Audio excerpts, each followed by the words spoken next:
வணக்கம். தமிழ்நாட்டில் உள்ள அனைத்து தங்கச்சிகளுக்கு வண்டி சமர்ப்பிக்கிறேன். மாருதி ஓம்னி பொறுத்த வரைக்கும் ஒரு மனுஷன் செத்தாலும் சரி வாழ்ந்தாலும் சரி அந்த வண்டியில் பிரயாணம் பண்ணலாம். நல்ல அருமையான வண்டி.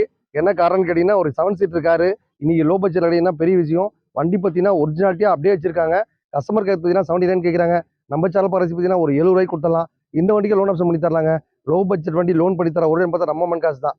மாருதி ஓம்னியை பொறுத்த வரைக்கும் சூப்பராக பர்பஸ் யூஸ் பண்ணலாம். இதில் ஒரு ஃபாஸ்ட் ஃபுட் வச்சுக்கலாம், இல்லை பிரியாணி வச்சுக்கலாம், இல்லை வெங்காயம் தக்காளி போகலாம். எக்கச்சக்க பர்பஸ் வண்டி யூஸ் பண்ணலாம். எப்படி வேணாலும் யூஸ் பண்ணலாம். சீட்டெல்லாம் கழட்டி போட்டுனா நல்லா லோடு வண்டி மாதிரி யூஸ் பண்ணிக்கலாம். நிறைய ஆப்பர்ச்சுனிட்டி இருக்குது மாருதி ஓம்னியில். மாருதி ஓம்னி லோ பட்ஜெட் பார்த்தீங்கன்னா ஒரு 4 வண்டி இருக்குது. இந்த வண்டி எடுத்துங்க, அந்த வண்டி கன்வெர்ஸ் முடியாது. எந்த வண்டி வேணாலும் 50 ரூபா, 60 ரூபா, 70 ரூபா, 80 ரூபா எல்லா பட்ஜெட்டுமே ஓம்னி வண்டி இருக்குது. நீங்கள் வாங்கி நல்லா லைஃப்ல நல்லா ஜாலியாக என்ஜாய் பண்ணிக்கோங்க. உங்கள் வீட்டில் என்ன காரு பைக் இருந்தாலும் விட்டுட்டு இந்த நல்ல வண்டி வாங்கிக்கோங்க. மொமன் காஸ்பிட்டி எல்லாரும் கார் வாங்கணும், எல்லாரும் மகிழ்ச்சியாக இருக்கணும். பைக்கில் போன எல்லாரும் கார் வாங்கணும். 1,00,000 ரூபாய் உலகத்தை சுற்றி பார்க்கணும் ஆசைப்பட்டா கண்டிப்பாக அமௌண்ட் பண்ணி காசு வாங்க. நீங்கள் கேட்குற பட்ஜெட்டில் ரெடியாக வண்டி இருக்கும், எடுத்துகிட்டு போயிடலாம். வந்தீங்க அப்படின்னா கண்டிப்பாக வாங்கிடுவீங்க. நன்றி.